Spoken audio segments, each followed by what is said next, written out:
ప్రేమ స్వార్థమనే మాట లేకుండా ఇవ్వటమనే పదాన్ని అర్థం చేసుకుంటూ త్యాగమనే దానితో బలపడుతుంది. చెప్పుకోవటానికి బాగుంటాయి కానీ నిజంగా ఈ స్వార్థపూరితమైన ప్రపంచంలో ఇలాంటి ప్రేమలు ఉంటాయా అనే సందేహం వస్తుంది. ఈ వీడియోలో వాటికి సరిపోయేలా కొన్ని రియల్ ఇన్స్పైరింగ్ లవ్ స్టోరీస్ గురించి తెలుసుకుందాం. ఒరిస్సాకి చెందిన పీకే మహానందియా అనే వ్యక్తికి నువ్వు పెద్దయ్యాక రంగులతో పనిచేస్తావు అని ఒక యాస్ట్రాలజర్ చెప్పాడు. ఆయన చెప్పినట్టుగానే పీకే గారు నిజంగానే బొమ్మలు వేసే ఆర్టిస్ట్ అయ్యారు. మళ్ళీ ఆ యాస్ట్రాలజర్ నువ్వు త్వరలోనే పెళ్లి చేసుకుంటావు అని చెప్పాడు. 1975లో ఢిల్లీలో పీకే గారు వింటర్ సమయంలో కొన్నాగట్ అనే ప్లేస్లో పెయింటింగ్స్ వేసుకుంటున్నప్పుడు ఇంతలో నేల మీద ఉన్న పెయింటింగ్స్ తీసుకోబోతుండగా ఒక్కసారిగా స్వీడన్ నుంచి వచ్చిన ఒక టూరిస్ట్ ని చూశాడు.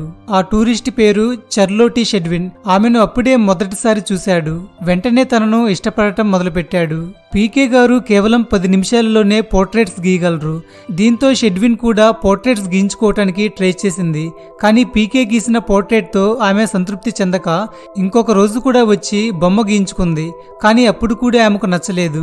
పీకే గారి చిన్నప్పుడు వాళ్ళ మదరు నువ్వు పెద్దయ్యాక టారస్ రాశి కలిగి ఉన్న అమ్మాయిని పెళ్లి చేసుకుంటావని, ఆమె చాలా దూరం నుండి వస్తుందని, అలాగే ఆమెకు మ్యూజిక్ అంటే ఇష్టమని, అంతేకాకుండా ఆమెకి సొంత అడవి కూడా ఉంటుందని చెప్పింది. వాళ్ళ అమ్మ ప్రిడిక్షన్ను తను నమ్మేవాడు. దీంతో పీకే షెడ్విన్ను కలిసినప్పుడు మీకు సొంత అడవి ఉందా అని అడిగాడు. అందుకు ఆమె నాకు సొంత ఫారెస్ట్ ఉందని, మ్యూజిక్ అంటే ఇష్టమని, అలాగే తన రాశి టారస్ అని సమాధానం ఇచ్చింది. ఈ మాట విన్న పీకే మా అమ్మ చెప్పిన అమ్మాయి ఈమె అని ఫిక్స్ అయ్యాడు. తర్వాత ఆమెతో మీతో కలిసి టీ తాగవచ్చా అని అడిగాడు. అందుకే ఆమె ఒప్పుకుంది. అంతేకాకుండా తనతో ఒరిస్సా తిరగటానికి కూడా ఆమె ఒప్పుకుంది. అప్పుడు పీకే గారు ఆమెకు ఒరిస్సాను చూపించటం మొదలుపెట్టారు. తనకి కోనార్క్ టెంపుల్ని చూపించాడు. ఆ టెంపుల్ వద్ద ఆమె ఒక రాయితో చేసిన చక్రాన్ని చూసి దాన్ని ఆల్రెడీ లండన్లోని తన స్టూడెంట్ రూమ్లో చూశారని, అప్పుడు ఆ ప్లేస్ ఎక్కడుందో తనకు తెలియదని, ఇప్పుడు డైరెక్ట్గా చూశారని ఆనందపడింది. ఈ విధంగా ఒకరిని ఒకరు ఇష్టపడ్డారు. కొన్ని రోజులకి షెడ్విన్ తిరిగి తన దేశానికి వెళ్లాల్సి వచ్చింది. అయినప్పటికీ వారు ఉత్తరాల ద్వారా మాట్లాడుకునేవారు. కొన్ని సంవత్సరాలు గడిచిన తర్వాత లెటర్స్తో సంభాషించటం చాలా కష్టమైపోయింది. దీంతో పీకే గారు స్వీడన్ దేశానికి వెళ్లాలని నిర్ణయించుకున్నారు. కానీ తన వద్ద ప్లేన్ టికెట్ కొనటానికి డబ్బులు లేకపోవటంతో తన దగ్గర ఉన్న డబ్బులంతా పోగు చేసి ఒక సైకిల్ని కొన్నాడు. ఆ సైకిల్తో తన ప్రయాణం మొదలుపెట్టాడు. దాదాపు 3 వారాలు కష్టపడి ప్రతిరోజు 70 కిలోమీటర్ల దూరం వరకు సైకిల్ తొక్కుకుంటూ మధ్య మధ్యలో తన ఖర్చుల కోసం పెయింటింగ్స్ వేసేవాడు. ఇలా 4 నెలల వరకు తను సైకిల్ తొక్కుకుంటూ చివరికి తన ప్రియురాలిని చేరుకున్నాడు. తర్వాత ఆమెను వివాహం చేసుకుని చక్కగా తన జీవితాన్ని ఆమెతో కొనసాగించాడు. అంతేకాకుండా వారికి 2 పిల్లలు కూడా ఉన్నారు. వారి కొడుకు పేరు వచ్చేసి సిద్ధార్థ్, కూతురి పేరు ఎమిలీ. పీకే గారికి యూరోపియన్ కల్చర్ గురించి ఐడియా ఉండేది కాదు. తన ప్రతి పనిలో ఆమె సపోర్ట్గా నిలిచేది. షెడ్విన్ తన కెరియర్ను మ్యూజిక్తో బిల్డ్ చేసుకుంది. ఇక పీకే గారు ఆర్ట్లోనే వినూత్నంగా చిత్రాలు గీసేవాడు. ప్రజెంట్ అయితే స్వీడిష్ గవర్నమెంట్కి ఆర్ట్ మరియు కల్చర్కు సంబంధించిన అడ్వైజర్గా వ్యవహరిస్తున్నాడు. అలాగే ఎంతో మందికి తమ ప్రేమ కథను వివరించి మోటివేట్ చేస్తున్నాడు. దీనికి గాను పీకే గారు 2005లో నోబెల్ పీస్ పురస్కారానికి నామినేట్ అయ్యాడు. ఈ విషయాలు అన్నీ నేను సొంతగా ఏమీ చెప్పట్లేదు. ఎన్నో ప్రముఖ మ్యాగజైన్స్, న్యూస్ ఛానల్స్కి వారు ఇచ్చిన ఇంటర్వ్యూ ద్వారా తెలుసుకొని నేను చెప్తున్నాను. ఫ్రెండ్స్, తర్వాత స్టోరీలోకి వెళ్ళబోయే ముందు ఒక చిన్న విషయం. ఎప్పటి వరకు వీడియో చూసినా మీరు ఒకవేళ వీడియోని లైక్ చేయకపోయి ఉంటే దయచేసి ఇప్పుడే వీడియోని లైక్ చేయండి. యూట్యూబ్ అల్గారిథం ప్రకారం ఒక వీడియోకి ఎక్కువ లైక్స్ ఉండటం వల్ల ఆ వీడియోని యూట్యూబ్ ఎక్కువ మందికి చూసేలా చేస్తుంది. దీని ద్వారా ఛానల్ ఎంతగానో గ్రోత్ అవుతుంది. మరి ఇంకెందుకు ఆలస్యం, ఇప్పుడే వీడియోని లైక్ చేయండి. కొలంబియాకి చెందిన యోని టారస్ అనే మహిళ మన దేశంలోని పంజాబ్కి చెందిన హర్పాల్ సింగ్ అనే వ్యక్తితో ఫేస్బుక్ ద్వారా పరిచయమైంది. యోని కేవలం స్పానిష్ లాంగ్వేజ్ మాత్రమే మాట్లాడేది. మెల్లగా స్నేహితులయ్యారు. 1 సంవత్సరం పాటు ఇద్దరు మాట్లాడుకున్న తర్వాత యోని ఒకసారి ఇండియా వచ్చి హర్పాల్ని కలిసింది. అప్పుడు వీరిద్దరూ పెళ్లి చేసుకోవాలని నిర్ణయించుకుని 2019 ఆగస్టు 29న పెళ్లి చేసుకున్నారు. కొన్ని నెలల పాటు ఇద్దరు ఇండియాలోనే ఉన్నారు. తర్వాత యోని కొలంబియాకి వెళ్లిపోయింది. ఇంతలోకి కరోనా కారణంగా ప్రపంచ దేశాలలో లాక్డౌన్ మొదలైంది.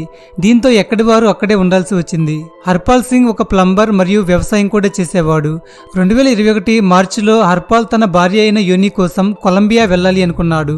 కానీ ఈలోపు మార్చి 5న హర్పాల్ ఢిల్లీలో జరిగిన రైతు ఉద్యమంలో పాల్గొని తిరిగి అక్కడి నుంచి వెళ్తుండగా రోడ్డు యాక్సిడెంట్లో ప్రమాదం జరిగింది. ఈ ప్రమాదంలో అతని మెడ ఎముక, వెన్నెముక విరిగిపోయాయి. నడుము కింద భాగం చచ్చుబడిపోయింది. దీంతో అతని జీవితం తలక్రిందులైంది.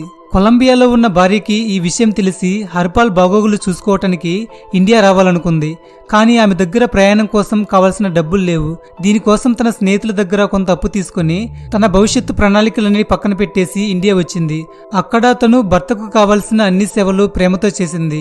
నా కాళ్ళు చేతులు పనిచేయకపోయినా ఇప్పటికీ ఇలాంటి భార్య దొరికినందుకు నేను అదృష్టవంతుడినే. ఆమె నా జీవితంలోకి రాకపోయి ఉంటే నేను ఈ లోకంలో ఉండేవాడిని కాదని హర్పాల్ చెప్పాడు. అంతేకాకుండా యోనీని తిరిగి కొలంబియా వెళ్ళమని చెప్పాడు. అందుకు యోని జీవితాంతం నీతోనే ఉంటాను, నేను వెళ్ళను అని చెప్పింది. రోడ్డు ప్రమాదంలో నడుము కింది భాగమంతా చచ్చుబడిపోయిన ఒక రైతు కోసం ఇండియా వచ్చి సేవలు చేస్తున్న ఈమె స్టోరీ నిజంగా ఆదర్శం.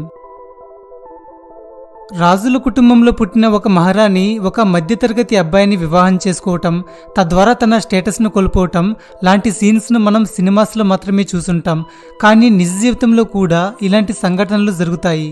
దీనికి ఉదాహరణగా జపనీస్ ప్రిన్సెస్ అయిన మ్యాకో గురించి చెప్పాలి. జపాన్ ప్రిన్సెస్ అయిన మిస్ మ్యాకో తన కాలేజీలో చదువుకునేటప్పుడు కిమురో అనే మధ్యతరగతి వ్యక్తిని ప్రేమించింది. జపనీస్ లా ప్రకారం రాజుల కుటుంబంలో ఉన్న ఒక అమ్మాయి ఒక సాధారణ వ్యక్తిని పెళ్లి చేసుకుంటే ఆమెకు తన రాయల్ స్టేటస్ పోతుంది. కాకపోతే వెళ్ళేటప్పుడు రాజుల అంతస్తులకు తగ్గట్టు ఘనంగా వివాహం చేసి కొంత డబ్బును కూడా ఇస్తారు. కానీ ప్రిన్సెస్ మ్యాకో ఈ రెండింటినీ వద్దనుకుంది. రాజుల కుటుంబంలో మొట్టమొదటిగా ఈ రెండు ఆఫర్స్ను తిరస్కరించిన మొదటి వ్యక్తి ఈవిడే. ఈ విధంగా తన ప్రేమ కోసం రాయల్ స్టేటస్ కోల్పోయింది. ఇంకా వీరిద్దరికీ 2017లో ఎంగేజ్మెంట్ కూడా జరిగింది. అయితే అదే సంవత్సరంలో వారికి వివాహం జరగాల్సి ఉండగా మిస్టర్ కిమురో యొక్క అమ్మగారికి కొన్ని ఆర్థిక ఇబ్బందులు ఉండటం వల్ల కొంచెం ఆలస్యమైంది. మహారాణిని చేసుకునే అర్హత తనకు లేదని చాలా మంది అతన్ని అవమానించేవారు. అలాగే వారి అమ్మగారి మీద ఎన్నో ఆరోపణలు చేశారు. కానీ ఇవన్నీ వారిని పెళ్లి చేసుకుండా ఆపలేకపోయాయి. ఫ్రెండ్స్, కేవలం ఈ 3 లవ్ స్టోరీసే కాదు, చరిత్రలో చాలా లవ్ స్టోరీస్ ఉన్నాయి.